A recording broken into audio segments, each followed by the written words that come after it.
Hi, my name is Jerome Hutchison Jr., and I am the host for Thrivin, and I am also the founder and chief servant officer for the ICABA World Network and ICABA-TV, from which Thriving is coming from. And we are so excited that you're here with us today. We're so excited to be here for the world premiere of Thriving, the podcast that is going to help to elevate our community with dialogue, experts, and connections and collaborations. So we don't want to waste any time. We want to go ahead and get started right away.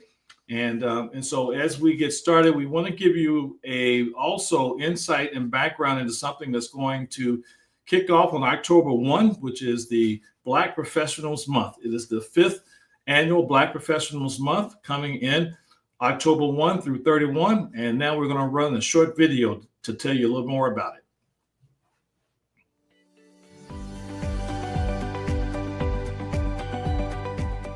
If this is your first time hearing of Black Professionals Month, you'll be surprised to learn that the mission of this global initiative is to propel both your career and wealth creation as we showcase our best and brightest. Over the course of 31 days, you'll be exposed to a unique blend of accomplished Black professionals and entrepreneurs who not only lead by example, but have no problem sharing their best practices.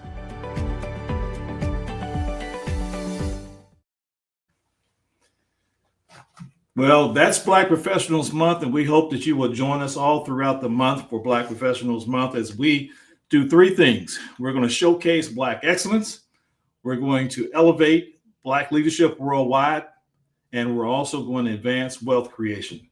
And so today we kick off with a preview of what to expect for Black Professionals Month with today's theme for Black Professionals Month, going beyond the future of DEI and Black professional advancement.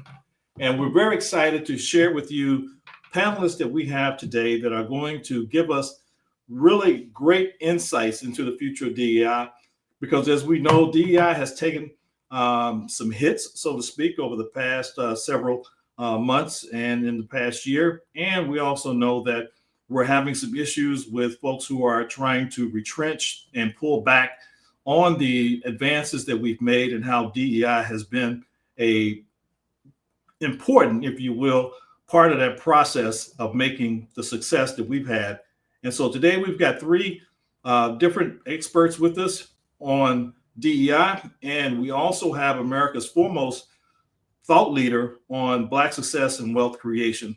And so we're going to get started with our intros, and I want to introduce first Nikki Lewis-Simon. She is the Senior Vice President, Shareholder, and Chief Engagement, Culture, and Opportunity Officer for Greenberg Traurig. She has won numerous awards, and one of the things I want to share with you is her superpower, which is empathy. Feeling what others are going through and offering support is a key. Tuning into other people's emotions offers comfort, understanding, connection, so that they can feel heard, seen, and valued. And so she's going to be with us today. And we also have another Nikki actually with us today, and also Natalie Norfus, who is going to share with us. And so Dr. Nikki Lanier, she is part of the Harper Slade Advisors. Matter of fact, she is the founder, and they are multicultural workplace strategists. She's committed to advancing equity in multicultural workplaces, and it's not a career choice for her. It is really her DNA. She was born into a family deeply rooted in the civil rights movement, and Nikki's upbringing on the campus of Hampton University instilled in her a profound sense of duty to champion the rights of Black communities. She's a three-time Chief Human Resource Officer in both the private and public sectors, and a former executive with the Federal Reserve. Nikki is a highly sought-after speaker, trainer, and thought leader on the future of work, race, and economics. And our last, and not by any stretch, our least speaker, expert on the area of DEI is none other than Natalie Norfus, who is the principal of the Norfus firm. And the Norfus firm specializes in employment and labor issues as a labor and employment attorney. And she has also been very involved in looking at and dealing with a number of different issues around DEI. And she partners with employees to conduct complex internal investigation and coaching and training for boards. So we have a great panel with us here today, and we're really excited. And I am going to turn it over now to someone who probably doesn't need much of an introduction, but I'm going to take just a second to do that. His name is Dr. Dennis P. Kimbrough. He is America's foremost thought leader on Black success and wealth creation. He is an author. He is a speaker. He's a researcher. And unknown to many people, he is also an associate minister. But his day job is as professor at Clark Atlanta University, where he has been teaching literally thousands of young men and women the power of their opportunity to create wealth through education, training, and he has become extremely renowned and as well as proficient in that particular area as he has sent these folks out into the marketplace with the success that they've been able to have as a result of his tutelage. Ladies and gentlemen, without any further ado, Dr. Dennis Kimbrough. Well, Hutch, thank you very much for that introduction. Yeah, I hear the hype music. I hear the hype applause back there. Thank you for that. Well, teachers teach, painters paint, writers write. What do leaders do? Since we are going to ever so briefly talk about purpose-driven leadership, because DEI, one of the top misnomers is that it's a standalone. No, DEI is a part of leadership. And when you speak about DEI, you got to look at the roots of it. This whole process of bringing underrepresented groups to the table really started back in the 1930s after World War I. And that was the first indication, or the first time that really the United States heard that phrase, affirmative action. Well, who were they trying to affirm? Well, they were trying to affirm World War I soldiers coming back from the war to make sure that they weave seamlessly back into society. Well, after World War I, they expanded the domain to those individuals who were burdened with disabilities, specifically those individuals who had some semblance of sight loss, hearing loss, and the like. So from that particular point, it expanded again to include other groups. And that was in the 1950s and the late 1940s with the GI Bill. You know, when Roosevelt saw that the Second World War was about to be ended, he wanted to do the same thing that was done back in the 1970s and 1980s. They were bringing back about 3 million men from World War II, and specifically of those 3 million men, 1.2 million happened to be African American. And they developed a number of programs to help in that regard. First and foremost was the VA bill. Then came the GA bill, and then FHA. So this whole idea of DEI isn't any different. But the problem is the narrative that's associated with it and the misconceptions. So misconception number one, when people think of DEI, they think of just two people, Black or brown people, and that's a mistake. Why? Because DEI encapsulates a major part of society. We're talking right now, we're talking older workers. I'm 74 years old. I should have been retired years ago. But fortunately, I like what I'm doing, and they're still hiring me at the university. But we're talking older individuals. Conversely, we're talking younger individuals. Right now, and they're forecasting even more, but right now you go into any Fortune 500 workplace, and you might see 4 to 5 different generations from an intersectional standpoint. And this whole idea of an inclusive environment was told to us, was told exactly what was going to be happening, Hutch, in 1980s with the book by John Nesbitt called Megatrends. John Nesbitt highlighted about 12 different megatrends in that book, and he gave folks a head start of what to expect to see in the next 50 years. So the book was written in the 1980s, and here we are in 2025. That's about 50 years right now. And what did he tell us was going to happen? He said, number one, there's going to be a cultural shift. There's going to be different cultures in the workplace, different cultures in society, and that's what you have right now. Number two, he said the advent of robotics. And robotics is really, you know, with artificial intelligence and all the algorithms and the like, we are knee deep in robotics. And number three, he's saying change will be prevalent. And he told people in that book in 1980, when you face change, there's no need to run, there's no need to hide. What you need to develop in order to overcome the change that you will find in the workplace, he said you need a mindset shift. So basically what he was talking about, he was arming us how to deal with all these different change agents and cultural shift. So number one at the top of the list of DEI is not about black and brown. It's bigger than that. LGBTQ, so many individuals, women and the like. So that's misnomer number one. Misnomer number two is the zero-sum mindset that's associated with DEI. Dr. Kimber, what the hell are you talking about zero sum? Somebody has to lose in order for somebody to win. That's a mistake. I don't care if you read Forbes. I don't care if you read Fortune. I don't care if you go to Pew Research. I don't care if you go to McKinsey and Associates. What do they all agree upon? A small, diverse team armed with the right technology is going to impact the bottom line. And I don't care if it's social service. I don't care if it's Fortune 1000 by at least 30%. So it is not zero sum. And what we have to do, number three, misnomer number three, we lost the narrative. We lost the narrative.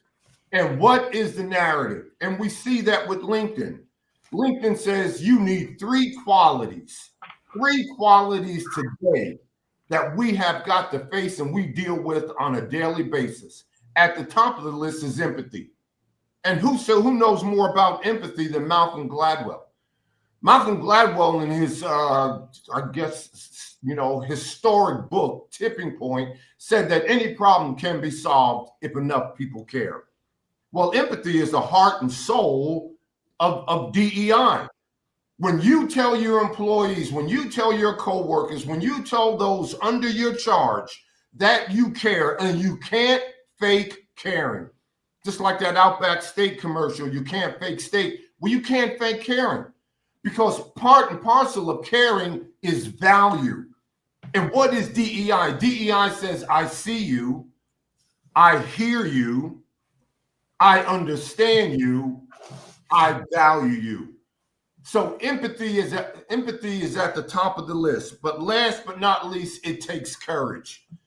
Leadership, the hallmark of leadership is courage. When you peel away the layers of the leadership, there's only really two layers. Number one, you can't be concerned what other people think, say, or do. And number two, the price of leadership is loneliness. So many times, we entrust a certain individual in the organization, in the corporation, with the whole mantra and the whole line item of DEI by themselves. Well, that's a courageous individual if one individual thinks that they can go ahead and carry that out. But when you go back to John Nesbitt of Megatrends, he says what you need is a mindset shift. So in other words, DEI is not a department. DEI is a mindset shift of how this organization, how this business conducts its business. So that's my 10 or 15 minutes, but hopefully set up this webinar. Now I'm going to take a back seat, Hutch, and I'm going to listen to all these SME subject matter experts whose daily lives are on the cutting edge of DEI. And I just want to personally thank you for allowing me this opportunity to navigate this webinar. Well, Dennis, thank you so much. I mean, you always are full of information, insight, and wisdom, and we're going to see how we can go after that. I know once I introduced you and you spoke and the woman said, you really want me to come behind Dennis Kimbrough. So hopefully we'll be able to make it okay. But we have three outstanding women here. And so before it's all over, you may say, Hutch, you really want me to come behind these women? And obviously, in is the operative word. We've got two Nikkis and a Natalie. And when you look at their bios, you can tell that they're on cutting edge. Absolutely. You can tell that they are change makers. So let's get started. You've got some questions to tee up, if you will, for our distinguished panel. And we've got about, I think if I look at the time right, about 30 minutes here to address some of those questions before we get into the Q&A. So if you want to go ahead and shift it right back to you and start out with those questions, and we'll take it from here. So back to you.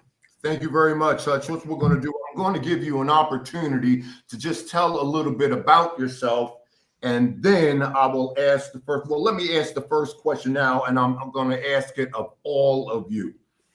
As individuals, as someone who lives and breathes in DEI, in this network, in this environment, did you see today, did you see what we're facing today coming down the line?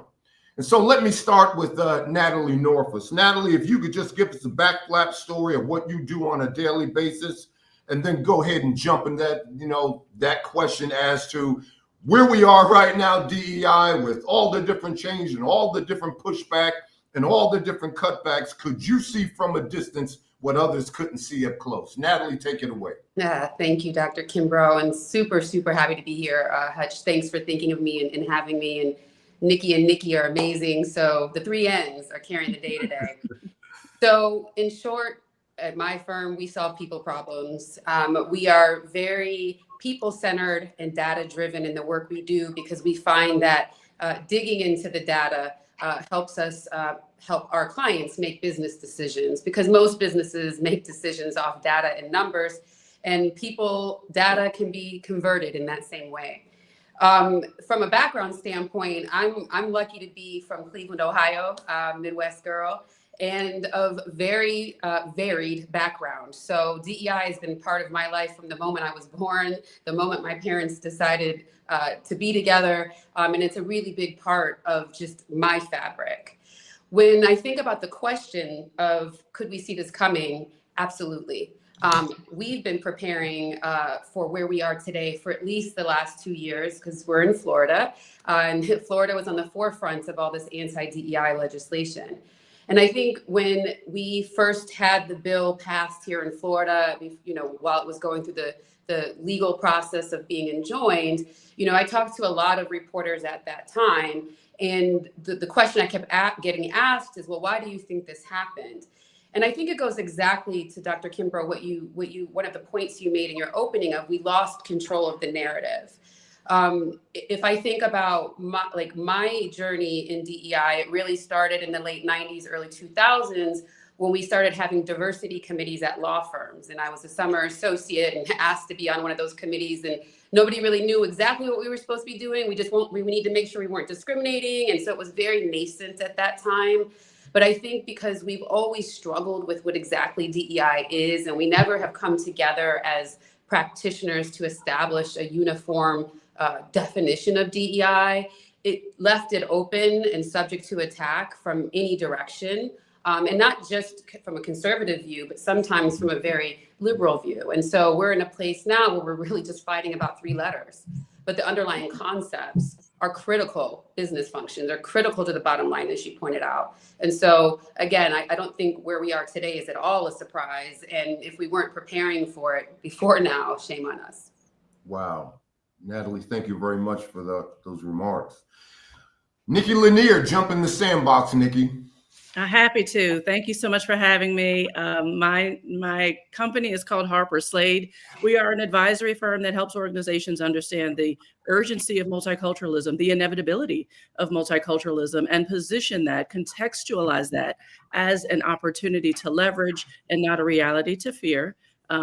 We blend our understanding of labor and employment law, our extensive background in human resources, and my particular understanding of macroeconomics and monetary policy, having worked for the Federal Reserve in that capacity for several years, and got a chance to study with some of the nation's most formidable economists the cost of hate, the cost of muting and marginalizing, stunting and diminishing your own people. To what extent do we reach the point where that becomes a macroeconomic issue affecting policymaking, hearts and minds, lives and livelihood of Americans en masse. And so I think that's how we approach the work. And certainly to your question, I think we are most certainly there. So when you ask the question, did we see this coming? I'd say yes for two reasons. One is, cancer left untreated metastasizes, and I see isms and the proliferation of isms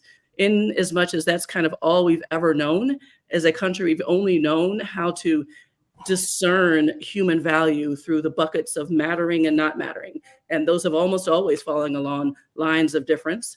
And so that ideology, that ethos, that mindset at some point will cost the country its fabric. And so I just kind of think I see this as the kind of natural, albeit toxic, evolution of distorted human valuation. So yeah, I think that's kind of what we saw coming.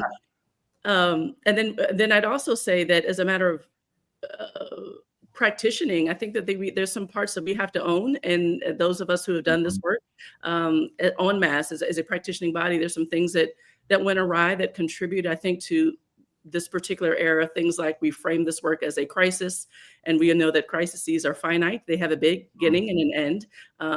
I think that we framed it also as a kind of charitable, social justice, right thing to do, moral argument right out of the gate. And we know that capitalist systems just don't know what to do with that kind of undertaking. They don't know how to sustain it. They know how to react to it, and they know how to position and allocate short-term attention to it, but not as embedded in the fabric of the organization. And then bluntly, I think that we had to really think deeply about how we, folks who do this work, how we approach this. It felt sometimes a little reckless, a little unkind.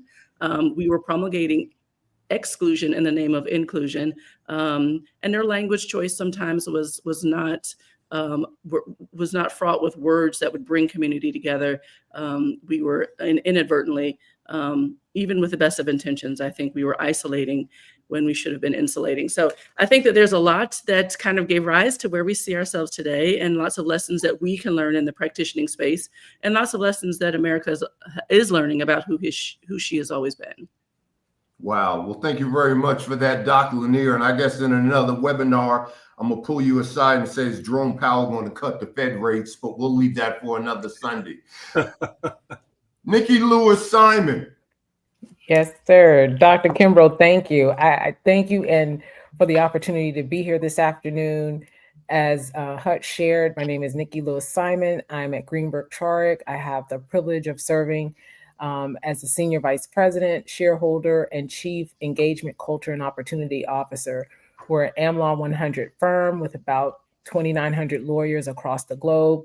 And so my role really entails supporting both our firm and its inclusion efforts, as well as our clients externally. So I have the sort of the benefit of doing both kinds of work, sharing and ensuring that inclusion makes sense for us and is advanced in terms of our enterprise, but also, again, supporting clients. I can't, sort of echo Dr. Lanier's comments enough. Everything she shared really resonated. And I think in terms of whether we could see this coming, I think we saw it coming back in 2008 when Barack Obama was elected to his first term.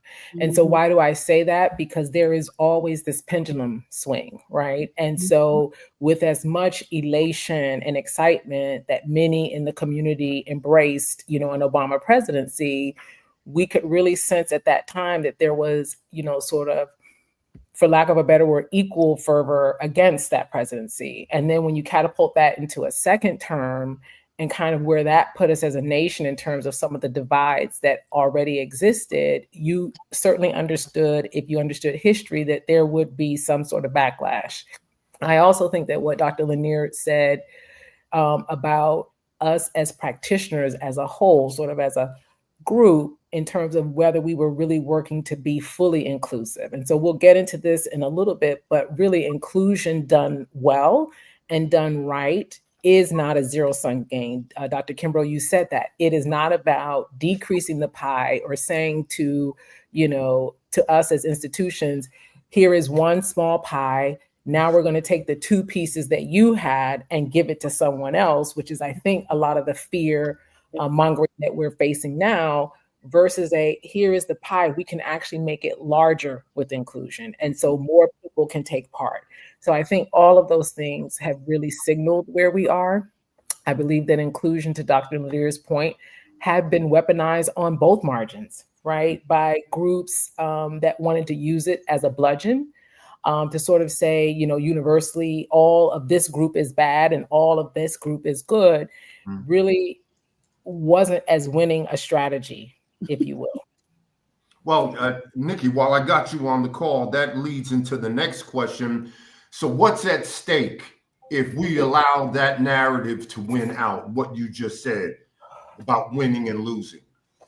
So if we allow that narrative to continue to take hold, as it certainly has, and so we'll talk about how do we sort of reframe in our one-on-one conversations and in our opportunities, how to change that narrative. But if that narrative continues, I think fear of not being able to feed one's family or to see a path forward for success, that fear will erode us as a nation, right? Because when fear takes hold and now we're in a mindset of self-preservation, and what does that look like? I think that puts us in a place that we really don't want to be. So I think it is incumbent upon all of us who do this work, for those that we can persuade to join us, for those who are already with us, to really, on a person by person, opportunity by opportunity, try to bring that conversation back to the middle.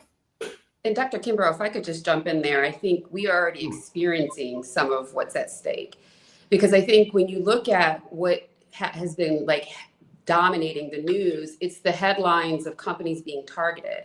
But what isn't dominating the news, but is dominating the day-to-day, is that employees are still looking for companies to be doing DEI, right? And as I've said to many leaders, until you have a fully AI workplace, you need people to do the work. And if you are sending messages externally that you're going to more kowtow to being, quote, targeted than being thoughtful about what's good for your business, what are you telling your employees? How do you keep employees motivated if you're not staying true to commitments you made 2-3 years ago simply because a tide has turned?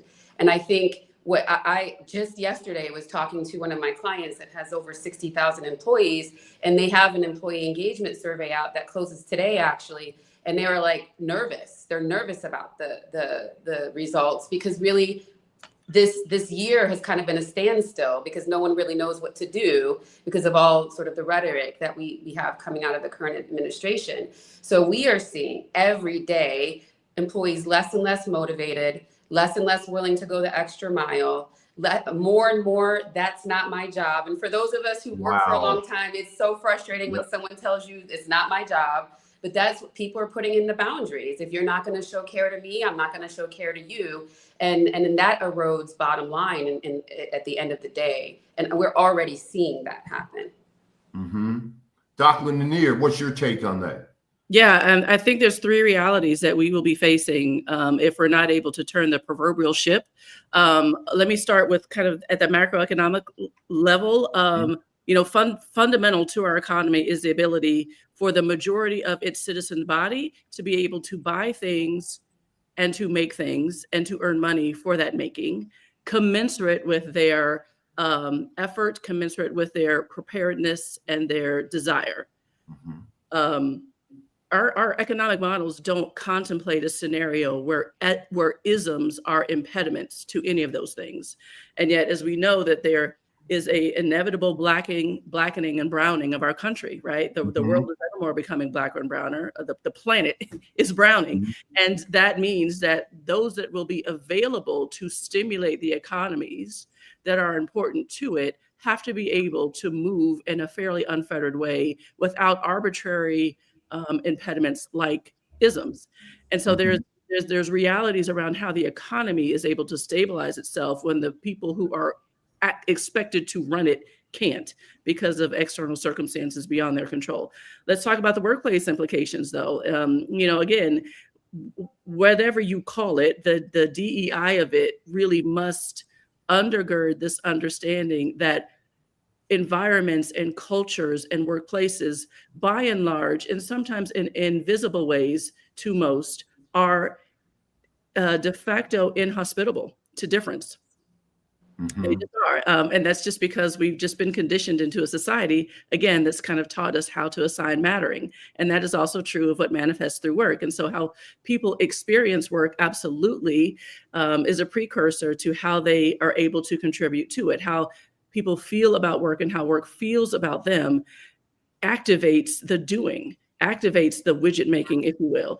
And so if there are compromises to the feeling, right? If there's compromisings to that feeling, then the inevitable kind of workplace viability and organizational elasticity and relevance and solvency is compromised.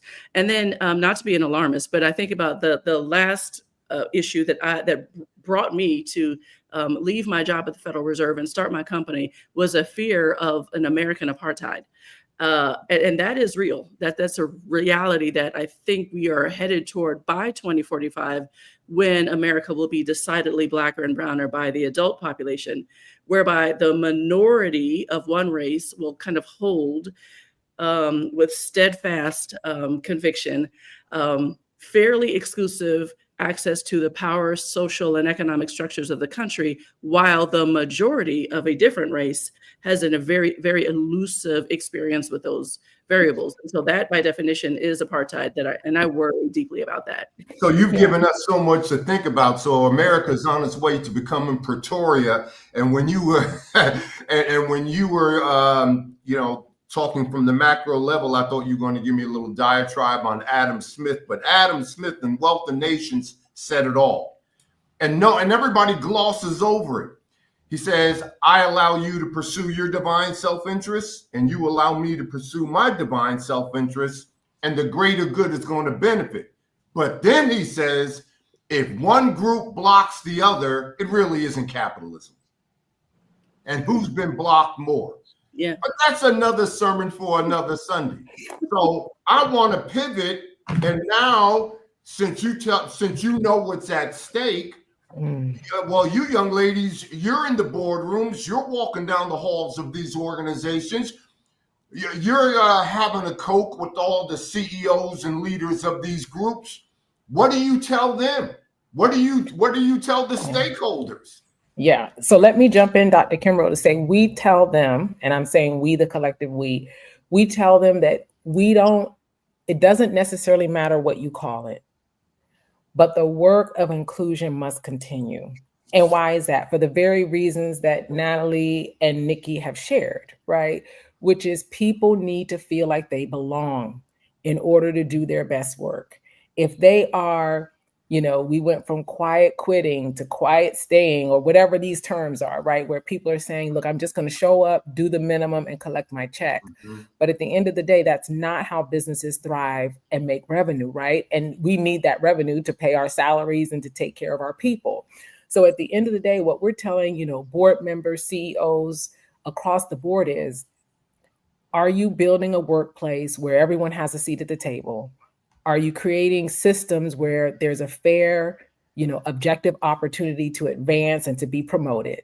Are you creating an environment where all folks from all backgrounds can feel seen and heard? Okay, and how do we do that? We embed some of these things, these objective criteria, core competencies and the like, into the systems, so that now you use those systems to counteract any potential bias in the system. And so these are the important things that we tell people, because at the end of the day, to Natalie's point, you got to have some people, regardless of AI, you've got to have some high skilled, talented people to actually do the work and to understand what the AI is telling us.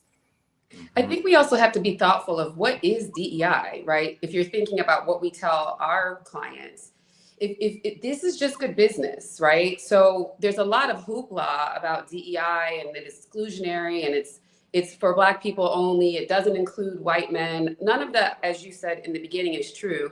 I mean, I think if we start at the very baseline, I love the dictionaries, people know, but diversity literally means being composed of differing elements.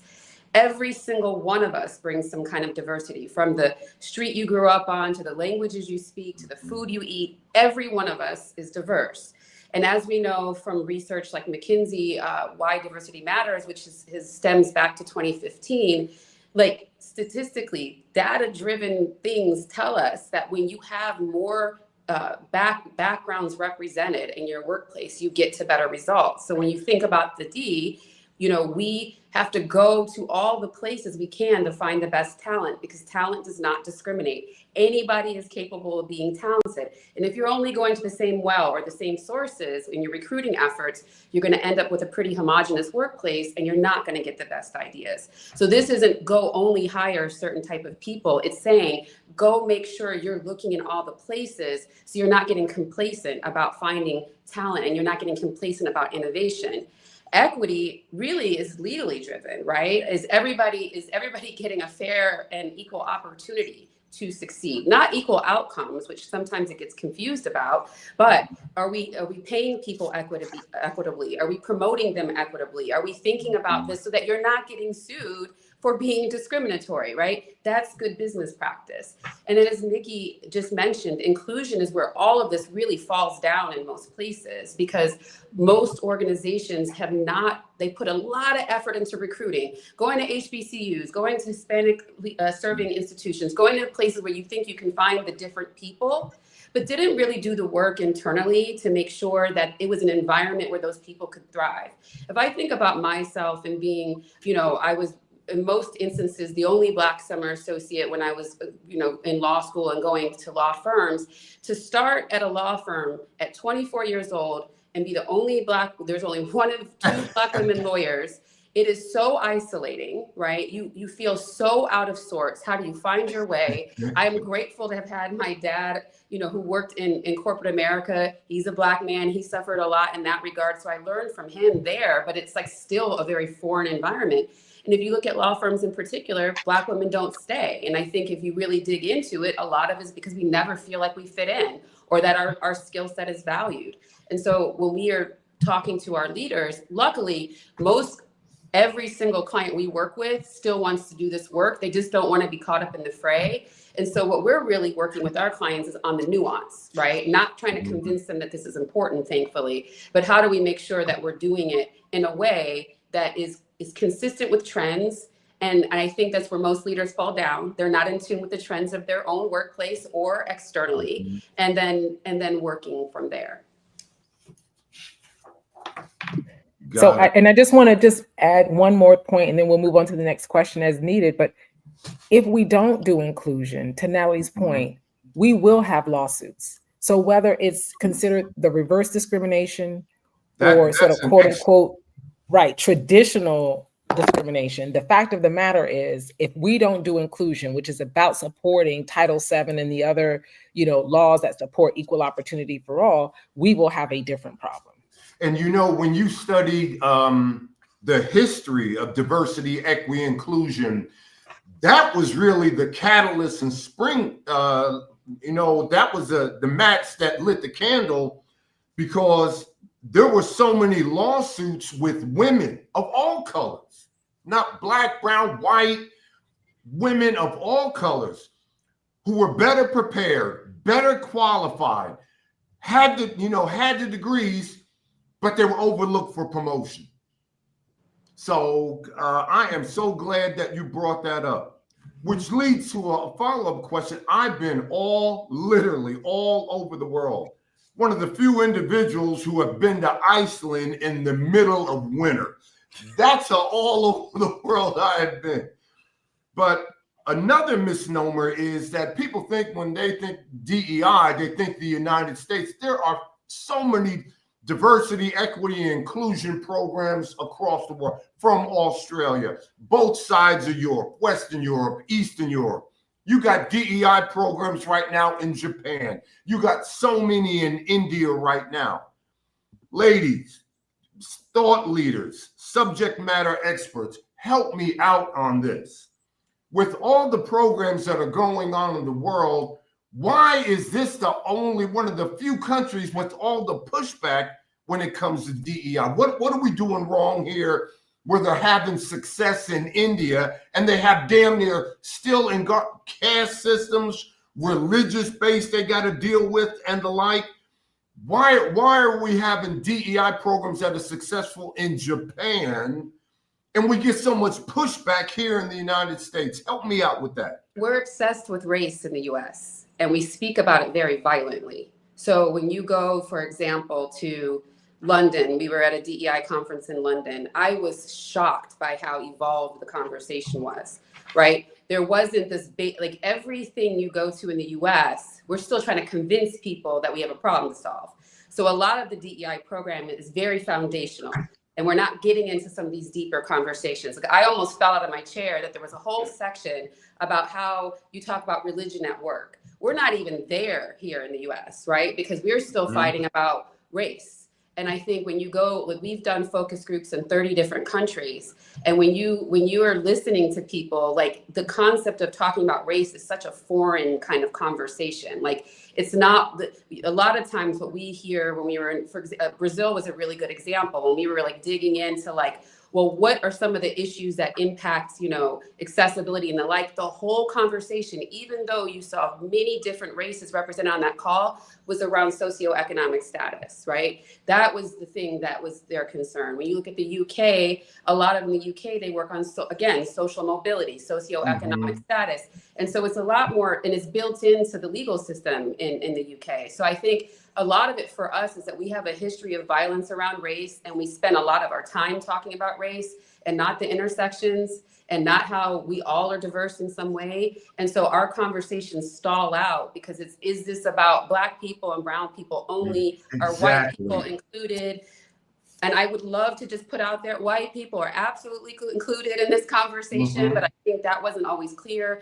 And so I think because we have this obsession with talking about race in such a violent way, it just stalls the progress here, because other countries, while they have colonialism and all the things that we had, it's just the conversation is so different. And Natalie, I wonder if we were at the same conference in London this year, because I too was struck by I'll say ease with which words like racism and sexism and Black people and white people were just uttered without the clumsiness that tends to define how we even can talk about this work in this country. But Dr. Kimbrough, to your question, I think this work operates like any other work inside of a larger construct. And the construct that's true of the United States is very nuanced and idiosyncratic around conditioning. So the circumstances in which the United States ethos has come to understand how to value and assign humanity to people has always been episodic and conditioned, right? There's this conditional kind of mattering that's just always defined how we think about assigning humanity and or value of humanity to people. So DEI has to fight inside that larger context. And then the other thing I'd say is that perhaps unlike other countries, our sameness anchoring, meaning the familiar, the just like me, the walking, talking, sitting, standing, voting, just like me, as a proxy for how I feel safe and how I feel and derive a sense of familiarity, is so foundational to the core of human beings that have traversed the United States and have always traversed the United States, to the extent that DEI as a construct introduces a difference narrative constantly, when in fact, most of us don't live in a way that helps us to understand how we can derive safety in difference. I think that's also these narratives that DEI has to fight its way through. And so when we talk to our clients about this work, we try to meet people at the human level of it, just understanding who's coming into work with what already cemented in their hearts and minds, even in ways that are unbeknownst to them, that was, in place and locked in place before they even left their parents' home. And so that's what you're battling against. So that this 9 to 5 narrative that DEI matters and difference matters, and you have to be comfortable, and difference fluency and cultural fluency, 9 to 5, 9 to 5, 9 to 5. But the bookend of their life really isn't issuing that narrative. And Evermore is issuing quite an antithetical narrative that's countering what we're trying to help reset and recast in the workplace. Yeah, well, and that leads to the next question, because Natalie, you said you were at the conference in London and you were a little bit shocked at how the conversation evolved. Well, what are the best practices here in the United States? Who's got the secret sauce? Who really has their hand on this whole issue of DEI and really making an impactful change? Well, I don't know that anybody has a super strong handle on it. I mean, being clear, right? I mean, I still do. My work is a blend of doing internal HR investigations and workplace culture assessment. So I'm seeing the workplace from a lawyer investigator frame and then from an HR consultant frame. But I always say that the investigations we do are such great predictors of what's coming, right? Because people start complaining about the things we see in the news way before it gets there, right? It gets to the news. Employers don't do anything about it. I had an example, and a good example here.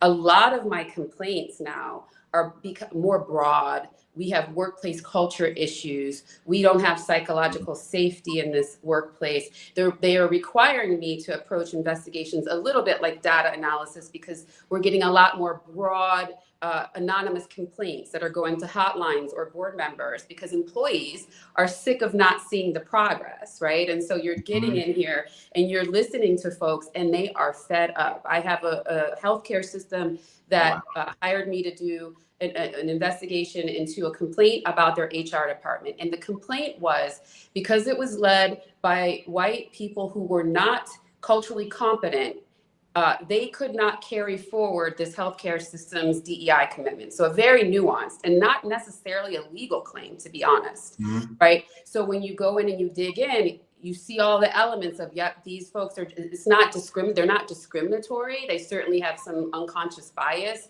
and they weren't set up for success and how to execute on their DEI commitments. And I said to them 2 years ago, hey, you need to do a proper workplace culture assessment, really dig into this, understand how the trust got fractured here. But they didn't listen, and they called me 18 months later because they got almost a duplicate complaint that I investigated. I had the same witnesses, I had the same issues, the same policies. This time, though, these witnesses were pissed, right? Because they already talked to me. They already told me what was going on, and there was no action. So I think the reality of it is we're going to continue to see people make these broader complaints on behalf of everyone, saying, you all need to focus on us in this workplace culture. And I think, the sort of best laid plan is getting yourself back on track with whatever your commitments were, refresh them, get folks, like Nikki, Natalie, who have the insight on how to make sure you're not going to get sued, or if you do get sued, you have a legally defensible plan. But I think really what we're dealing with is that people are not listening to their employees as much as they should, and they're getting swayed by the administration or the threat of a lawsuit or things like that. I always tell my clients, I'd rather you get sued and fix the issue well than to not fix it because you're worried about getting sued. I tell my business students, you're exactly right. Management by walking around, just walking and talking. Hey, Dennis, great comments. This is fantastic. And, we're coming up now on the Q&A. And Marcia Narayan Weldon has a question that she wanted us to get in. And I think that we'll come back to some of those other questions that I know that you had. But I thought we would jump in and give someone an opportunity from our audience. And she's interested in the panel's discussion of the Trump-Bondi views on DEI and training programs being a form of discrimination in itself. Well, we are fans of Marcia. I know me and Nikki for sure are fans of Marcia much, but I think that I think when you look at that sort of just blanket statement, it's the headline piece, right? And our president was a reality TV star, so he's great at creating buzz and headline. But when you look at what's on the pages of a lot of these types of training, a lot of us are starting off with how you don't discriminate, right? Like a lot of these trainings, the basis of them is the avoidance of discrimination. And how do you do that in a multicultural workplace? So from my perspective, it's really helping clients get comfortable with the fact that their content is legal. And there's nothing we can do to assure people they won't get sued. There's no way to do that. But it's also staying true to, again, getting the right people in the room to make sure that what you're putting out to folks doesn't create a risk. And I think in my point around we can't keep you from getting sued is you do have to be accustomed to be uncomfortable here. I can't tell you you're going to feel 100% confident about everything you do when at any given moment, you might get knocked on the door by the EEOC or the DOJ. But it's like, make sure what you're doing is sound from the outset. Yeah, and what I'll add to that is training programs, to Nallie's point, that are designed to create equal opportunity workplaces is still the law. It's a must. Mm-hmm. I mean, we are required to provide training that indicates that it's illegal to discriminate on the basis of race, sex, gender, and other protected characteristics. So I do believe that employers should be continuing their training in that space, because if we fail to train, then we still don't have the defenses if and when we get sued. So there are, legal requirements. So I think, to Natalie's point, as we have always been, just mindful of what goes into those trainings, but those trainings are still lawful and should be done. Well, we've got another question here from Nia Robinson. She says, in organizations that are just starting out with DEI, what is one early win you'd recommend focusing on to build momentum? So I don't know if Nikki Lanier, if you want to jump in on that. I have some thoughts. Let me just say real quickly, I think it's important to be very clear about the aperture in your organization. I think part of the challenge with DEI in its infancy is trying to be all things to all people. I am one that is wholly interested in kind of pacing and sequencing the work, really thinking about what is digestible for purposes of true fruition and true saturation, not just propping up a DEI program. So really thinking about what is your desire by way of remediation and strategic positioning, because in my view, DEI is both. There's a remediation piece to this that acknowledges that there's a different and sometimes even harmful navigation and work, who in your organization with whom in your organization might that be the most acute. Hope that wasn't too confusing. And maybe thinking about that population or that organization, that particular demographic as a way to kind of build a pilot, but then also in general as a strategic underpinning, really understanding what's going to be required for your particular organization, your particular industry to move forward and cement your competitiveness, your solvency, and your distinction in your industry, so that you can always be sure that you are courting and retaining and activating the talent that you need, which most certainly will be different and disparate talent. And to me, it's what does your data tell you? What story does it tell, right? I think if you can start off by getting things such as, I just am finishing an HR audit report where I did a demographic profile for the client of themselves, of where they fall in terms of like, you over-index on women, you under-index here, you have way younger folks than most people in your industry. So it's being thoughtful of these things. But I found that a lot of where DEI programs fail from the beginning is data is not centered.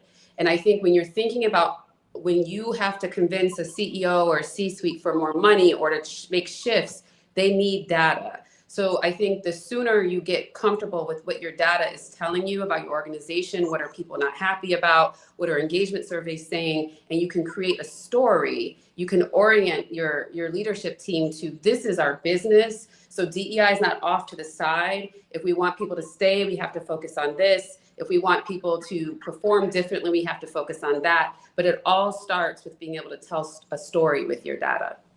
Yeah, and then what I'll add to sort of layer on top of that is start with sort of the authenticity and transparency. Yeah. Recognize to your organization when you're ready, again, looking at your aperture, the culture, the data, sort of saying, we are on a journey.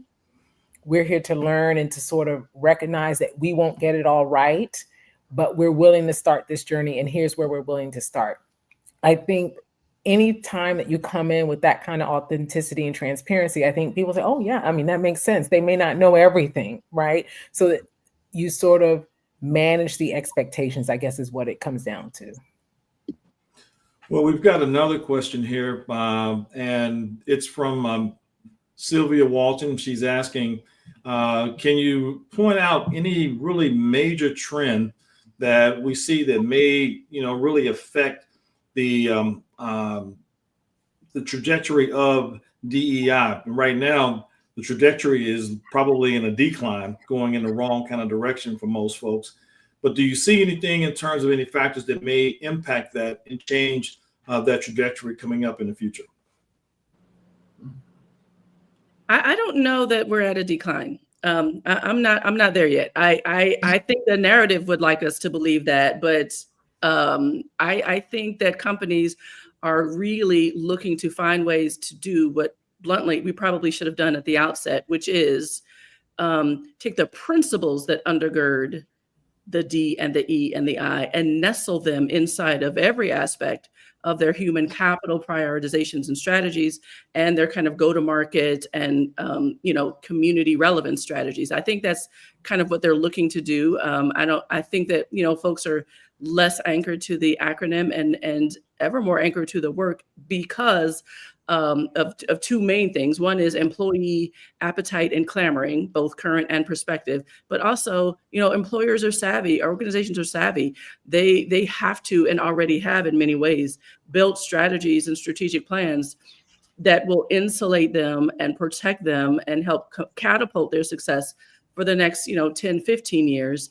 This 4-year period, in many ways, albeit toxic and bizarre and hurtful, it's noise. It is in some ways the distraction to the work, not the work itself.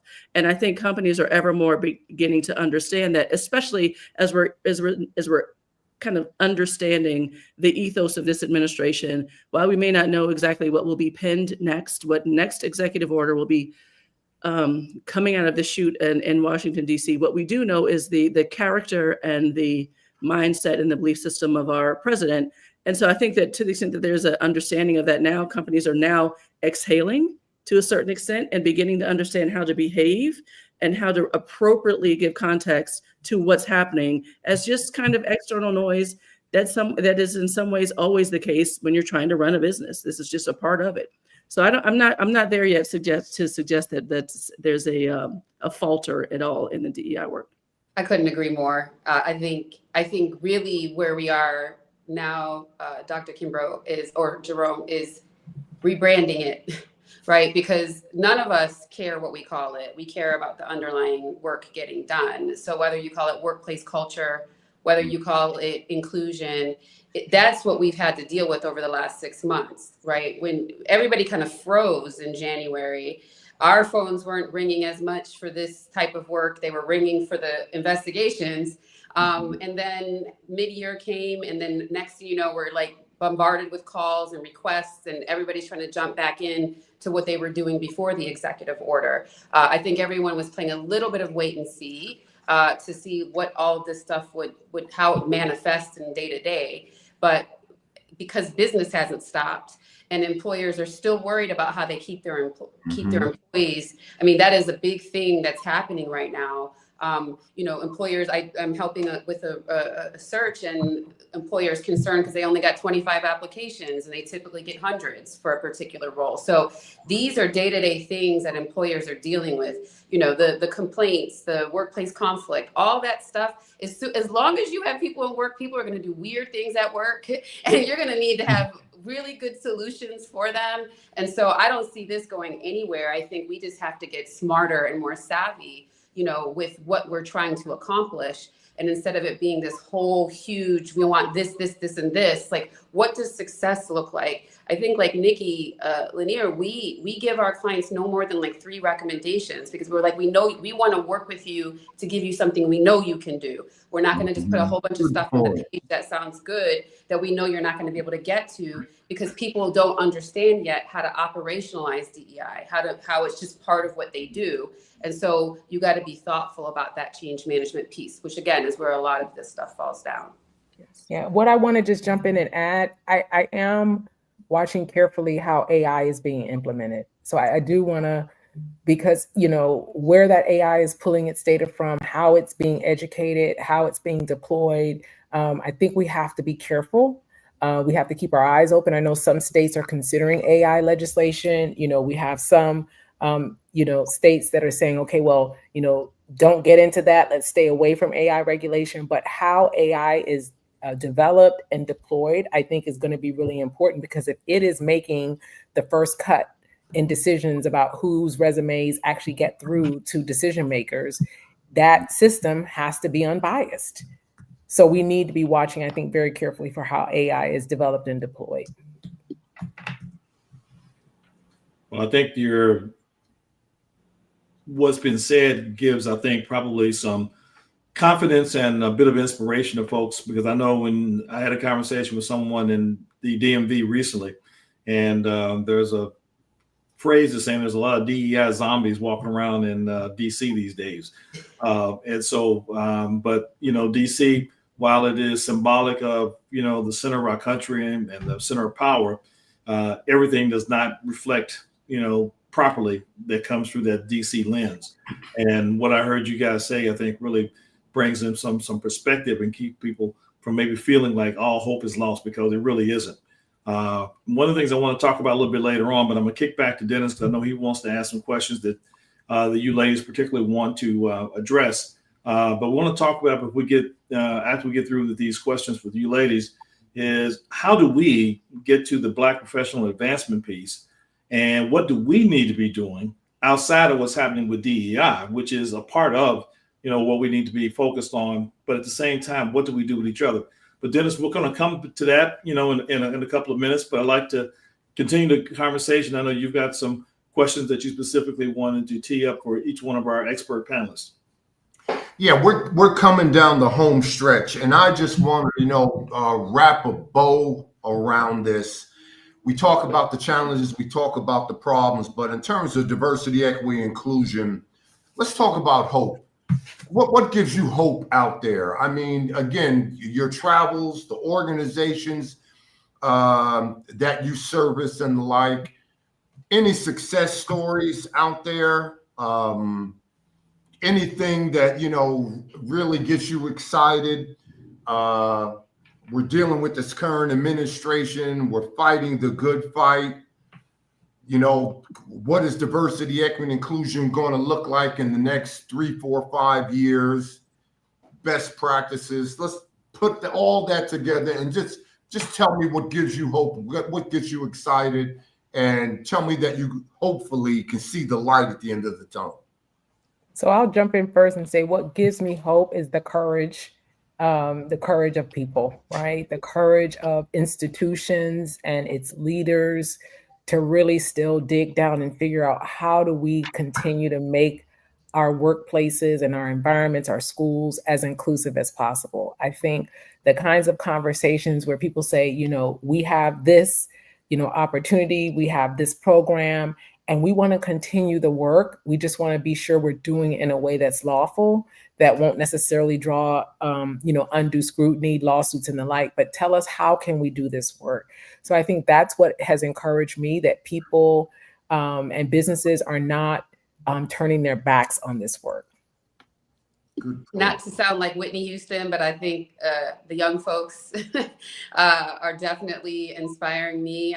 Certainly the children are our future, but I think what's different about this younger generation is the fact they're exposed to so much more technology and information than we were. And so I think about my 17-year-old and the conversations I hear him and his friends have, and I'm like, yes, these folks are young folks are not playing. They read, they research, and they see the world. And I think for those of us who have the privilege to travel, that also is a big part of what gives me hope here, because when you go other places, it renews the fact that it's a lot bigger than this moment, right? And the thing that we're all sort of seeing and being bombarded with these sort of violent messages.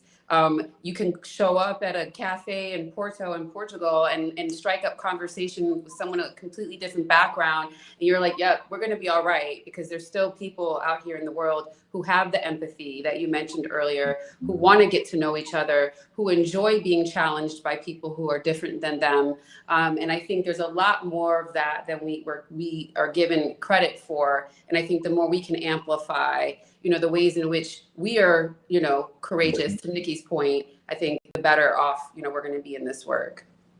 Yeah, particularly, and I see it 24/7 as a professor. This generation, they want to work in a diverse, workplace and workforce. Yeah. They want, they know what they want and they're not going to be inhibited. And it's really refreshing. Dr. Lanier, give me your take on it. Listen, the Bible is full of lessons, very painful lessons that nobody wanted to live, but we all learned from. And there's a couple of things that bring me exuberant hope in this moment. And they're all kind of under the umbrella of we're learning. And painful as it is, I think we're growing and we are transforming, not just changing, but I think we're transforming through the awakening that this era is bringing. And so what I'm seeing that brings me great hope is things like we're elevating our sophistication level with folks who are doing great work. And these women on this panel are already there. But when I think about, others in the ecosystem of practicing in this space, we're really thinking about, moving away from this kind of DEI as moral evangelism and more disciplining ourselves to becoming risk mitigators and strategic futurists and cultural economists. I mean, I think those are the competencies and the skill sets and the lens through which this body of work has to evolve. We're also thinking deeply about how it feels to experience the work. And we've learned a lot of lessons from that. But importantly, we're thinking very differently about moving from DEI as an initiative and really understanding that it is infrastructure. It's an infrastructure resetting and recasting, not a bolt-on initiative. It is an instinct and a posture that organizations should adopt as a reactive kind of almost a knee-jerk way of operating, not just a thing to do when called upon. And I just appreciate that we're thinking about all of this work in the context of risk mitigation and future proofing and the inevitability of the realities of work given the evolving appetite of employees. I call it a surrogate engagement, where we have so many employees now that are experiencing work through somebody else's lens, through what they're watching, that's telling the story of what does this workplace actually stand for, even if it's a different experience from mine. If I'm good and you're not, and you're not, and you're not, then I'm not. Right. And so that's something that's evolving, and I think is a beautiful way for us to leverage and to attach tentacles to the principles of DEI as we're moving this forward. Well, thank you very much. Hutch, I'm going to throw it back to you. Any other questions coming through the chat? Yep, actually, I've got one right here, and I got a comment too. I'm going to put it on screen from Marcia Ryan Weldon, who's an attorney here in Miami, and she was referencing the fact that there's legislation about AI and employees and employers and bias that's going on around the country right now. So I know, I think Nikki Simon brought up a comment about paying attention to what's happening in that space. And so I wanted to mention that. And also, there are a couple of other comments that I'm putting on the screen. One was just a comment versus, if you will, a question. And I'm scrolling back to get to this other question. And it was from Ariel. And so Ariel's question is on the screen. Thank you for all the insights. This is just a great session. My question is, how can organizations avoid, and I'm going to say this because Loyal Perry, one of our members of the audience today, has says, say DEI in its full context of words. So I'm going to say, my question is from Ariel, how organizations can avoid diversity, equity, and inclusion efforts being tokenistic. I mean, I think you have to be able to, from the outset, know what success looks like, right? What is your goal? What are you trying to get to? It becomes tokenist when there's just these scattered like programs or lunch and learns, or you have ERGs, but they're not connected to each other. It's really developing strategies that drive business goals. So when we work with our clients, we don't only ask for what are the goals that leaders are given around people, but what are their business goals? because we like to look through the business goals to see where DEI can be embedded, right? Is there, for example, something that we've worked with clients on is equity in decision making, right? Are you making decisions with a couple of people at the top in an ivory tower, or are you considering how whatever decision you're trying to make impacts people, your customers, your employees, and getting the right views in the room? I think is sort of an example of making sure that you're overlaying DEI on top of what you're doing. It's not a separate thing. It's a framework through which you're doing the work. It's a lens. And so how do you apply that lens to increasing store sales by 30%, right? There's a way to apply a DEI lens to any goal you have. And I think that's how you avoid sort of the tokenism that can happen. Okay. Dennis, back to you. I like that point. DEI is not separate. It's built into the infrastructure. I think this webinar podcast would be remiss. And let me set it up. There is no one, as Hutch said, okay, so I teach at an HBCU right here in the AUC. There is no one in the AUC, even with Spelman included, who has more females in his or her class than me. And as such, I wrote a case years ago. And the business case that I wrote, and I interviewed several Black women who are in the Executive Leadership Council. It's called For Sisters Only. And it really, I tried to take a deep dive into the intersectionality and all, I guess, the bias and barriers that women in general face, and specifically women of color and sub-specifically Black women. So I think this webinar, the podcast, would be remiss if I didn't attempt to hit on that, while I have three experts, all legal, all employment background, and certifications and the like. So have at it, ladies. Tell me what we need to know. Well, if I could start, I think because I just gave this advice to a Black professional yesterday. Surely we can be more audacious, right? And the specific advice I gave her was take looks at the places where you're playing small.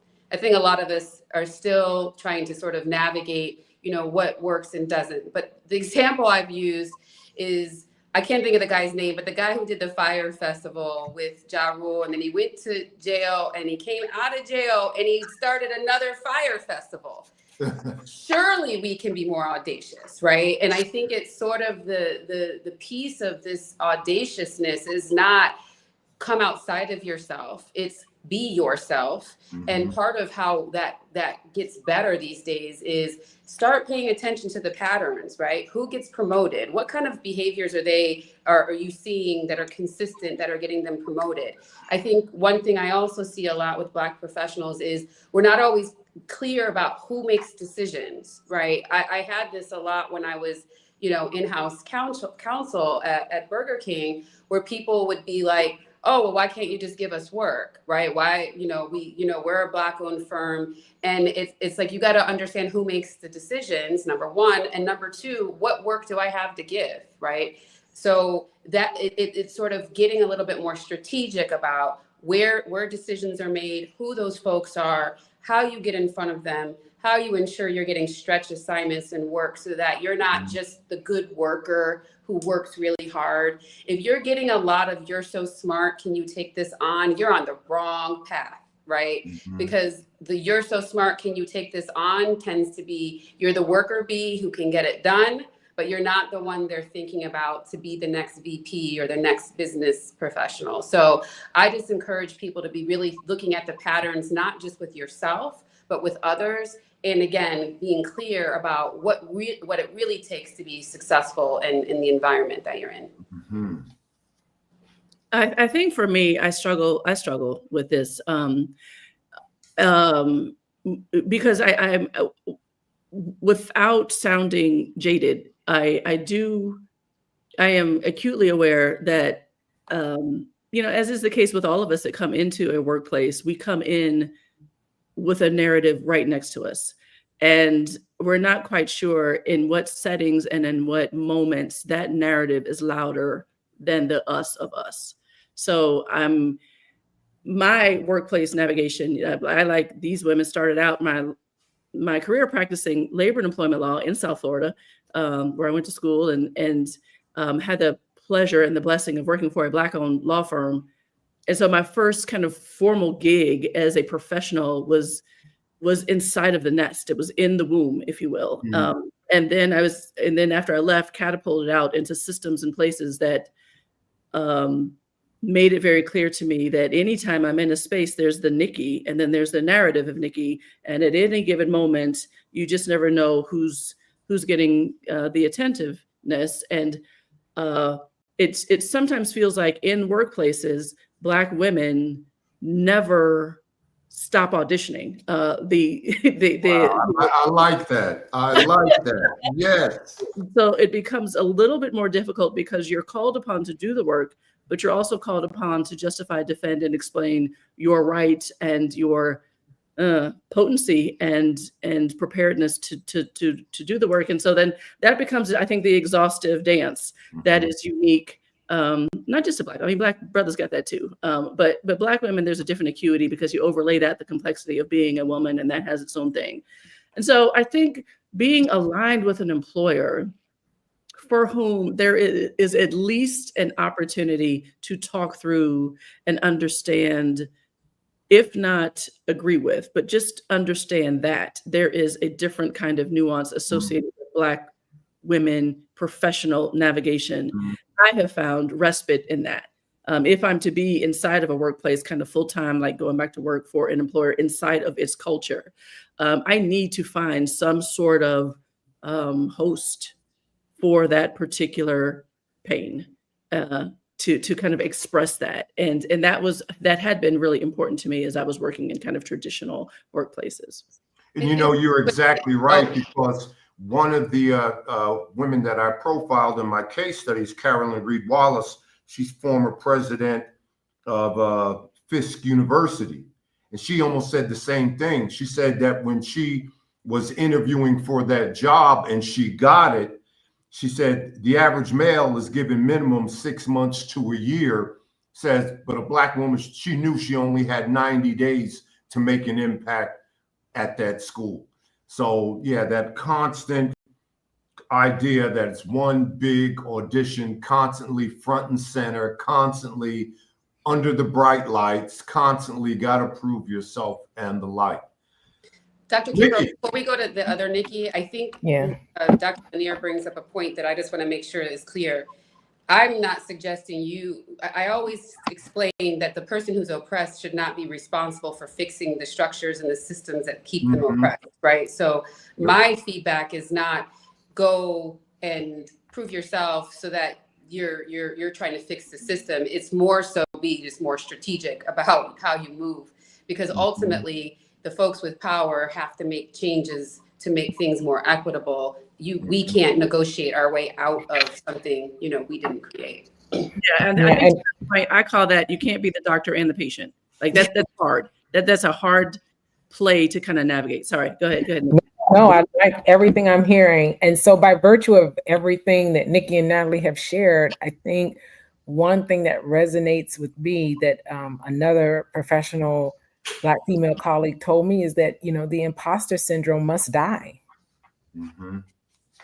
It absolutely, we must stop carrying that burden, stop carrying that narrative, and put it where it belongs. Because at the end of the day, we do ourselves a disservice coming into these environments with everything that Natalie and Nikki have pointed out, all of the excellence and resilience and innovation and all of the things that we have to bring to the table to make change in 90 days when other people get 6 to 7 months. And to actually effectively do that, let's just stop it. Let's just stop it. And when we hear our younger selves saying that, when we are supporting the next generation of women leaders and we hear them saying that, let's just encourage them to just put that where it belongs, which is in the garbage. Exactly. It's a really great comment, Nikki, and it feels like a bit of a segue. And I know we're at the point now at 1:20. We've got 10 more minutes, and we're going to be getting into the wrap up, closing comments. I wanted to talk a little bit about something as related to Black professional advancement, because as we talk about these issues of DEI, implicit in all of that is that DEI was a way that has been, if you will, an assist to Black professional advancement. And hopefully from what we've heard today, we have reason to believe that it will continue to be, while it may be done in different ways and said a lot differently from the way the terminology and semantics. But nonetheless, it's still going to be a useful, if you will, tool to assist the climb up the corporate ladder and in the greater marketplace and society. However, there's something that we control that we don't have to worry about how someone else decides to play and how they decide to be a part of that process. And that is how we engage with each other, how we create infrastructures amongst ourselves and utilize the ability to connect, collaborate, elevate that we talk about through ICABA all the time. We are a collaborative success platform. And there is no doubt in my mind that when we look around, whether we talk about the lens that we're on right now in terms of this room, the extended room from those who have been watching and listening throughout this podcast, and the greater marketplace, whether they're online, in person, we have tremendous, if you will, power within us collectively. And as Nikki was saying about killing that imposter syndrome, we don't have to be imposters. We don't have to deal with the imposter syndrome. We authentically, of ourselves and by ourselves, have a lot of ability by virtue of building those kinds of ecosystems and relationships with people who are across the room from us, who are across the state from us, and across the ocean and all around the world. And we want to encourage folks to take advantage of whether you feel like ICABA is your cup of tea or some other organization is your cup of tea, but you need to be involved in a collaborative success ecosystem where you're building relationships with each other. I know earlier today on our Faith Works Friday, we were talking about just how a relationship that began with a Dr. Dion Roundtree introducing me to a gentleman named Evan Frazier, who runs the TALI, the Advanced Leadership Institute out of Pittsburgh, turned into me meeting his brother, who runs a Small Business Pro University, who is now working with us, and the person who introduced me originally to Evan and now to his brother. Now we've come full circle, and I introduced her to the brother, and he's helping her with her business. Relationship equity is truly what it's all about. And ecosystems means that we are not just looking at the one-to-one, but how do we build systemic, institutionalized relationships that can be built. Networking, they always say, is the key to your network, and there's no doubt about it. So I want to encourage that also through these communities. It gives us more strength in dealing with corporate America, government, public, and private sector. I truly believe that when you decide to value yourself in a way, and you turn to yourself and you demonstrate the value that you know that you have, other people are going to value you that much more. And we have such tremendous capacity worldwide with the individuals who have made it through the slogs of getting into corporate America, or being entrepreneurs, or being in the public sector and government and so on and so forth, who have done outstanding things, have reached out just heights of great success, great profile, great recognition. And there's so many different opportunities for us to continue to build those relationships. The partnerships with corporate America, sustainable impact, at the end of the day, is really going to start with us. And one of the things that I've seen over the years is we see all these different sayings when people, whether they're on their email messages or in different things, the change that you want to see begins with me. So we have to be the change that we want to see. And I think that as we address the issues that are going through with DEI, we can't leave out of the conversation, how do we collectively, by connecting, collaborating, and really working together and leveraging the strength, the value, the resources, the talent that we have amongst each other, allows us to really be able to use that as a leverage point for us to lift ourselves and continue to grow and thrive no matter what. So I wanted to share that as a part of it. I see there is another ICABA member, Stephanie Sylvester, who just joined us here. And Dennis, I'm going to kick back to you so that everyone else can have their closing comments.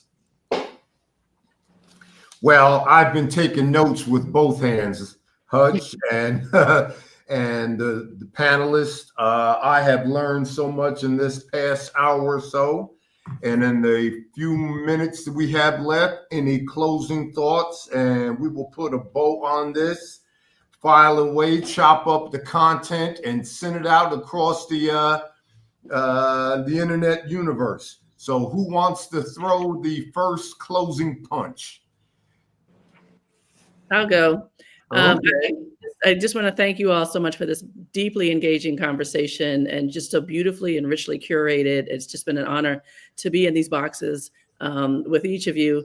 I'd like to leave the audience with this. There's a demographic and therefore economic urgency to the approaches and to the impact, to the strategies and the work of DEI, whatever you choose to call it.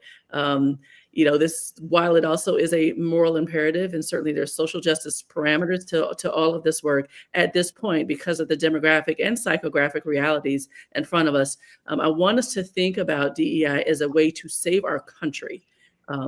Literally, to save our country from the inevitability of an American apartheid. And what we know happens inside of an apartheid is economic decline and civil unrest and loss of G7 footing and geopolitical irrelevance. And so I just want us to think about that in that context. And I just would be so thrilled and excited, honored if those of you who are listening into this now or listening as the recording is promulgated, if you have concerns or needs or need assistive support, advisory support, my company, Harper Slade, would be happy to be of assistance to you, to thought partner, and to help navigate these very complex waters, and to help you understand how to think about this work and deploy it well. Wow. Impressive. Natalie, Nikki? Look, I think I couldn't have asked for a better set of panelists. I mean, Triple N sounds like a catchy, we need to take this on the road. But I think, now is the time, like you'll hear me say it over and over, is to be clear about what the story is, right?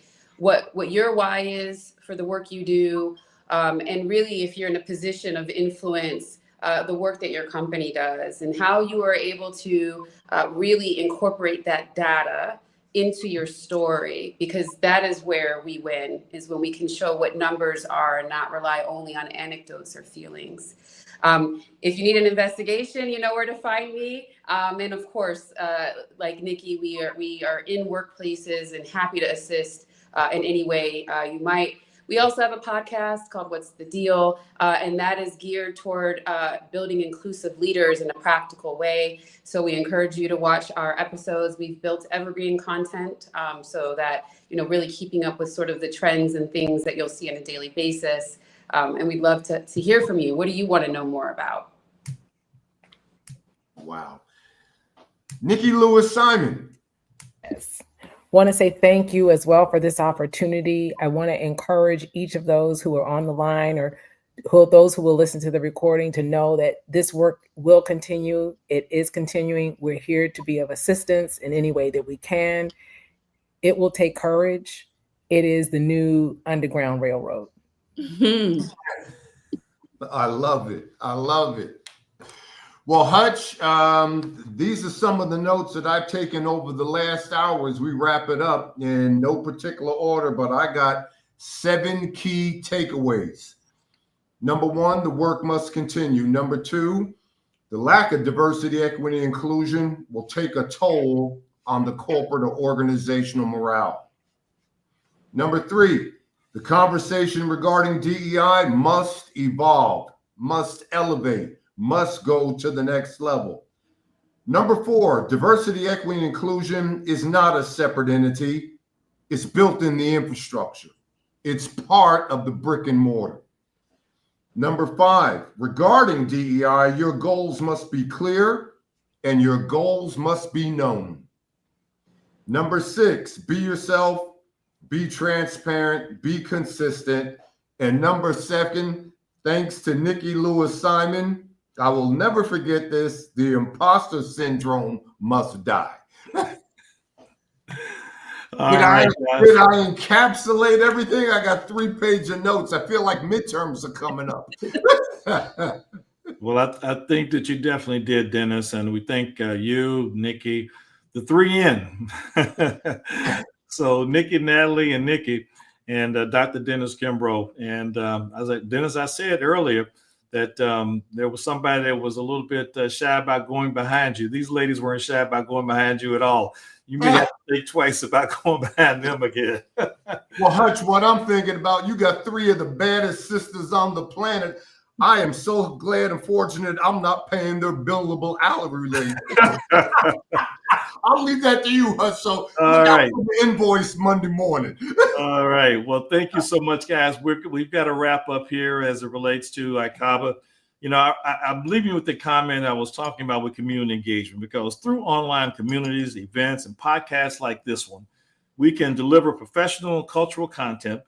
Voices are amplified, networks are strengthened, visibility is expanded, and Black professional online communities provide valuable connections to relationships, information, opportunities to advance wealth and elevate our leadership. And that is the message. And that is the message for Black Professionals Month starting October 1. I also want to say thank you to the ICABA team, to the Executive Help Now live stream editors, and to my good friend, Dr. Dennis Kimbrough, who has been a North Star for a lot of things we've been doing with ICABA for the past 8-9 years. And the support we've gotten from, Dr. Nikki Lanier over the years. Her and I have worked together. Unmuted is coming back, Nikki. And also for Nikki Lewis Simon, Woman of Impact, and also for Natalie Norfus for her great participation and contributions to date. Thank you very much to our audience for being here, and we look forward to seeing you in the very next Thriving episode. Thanks, everyone.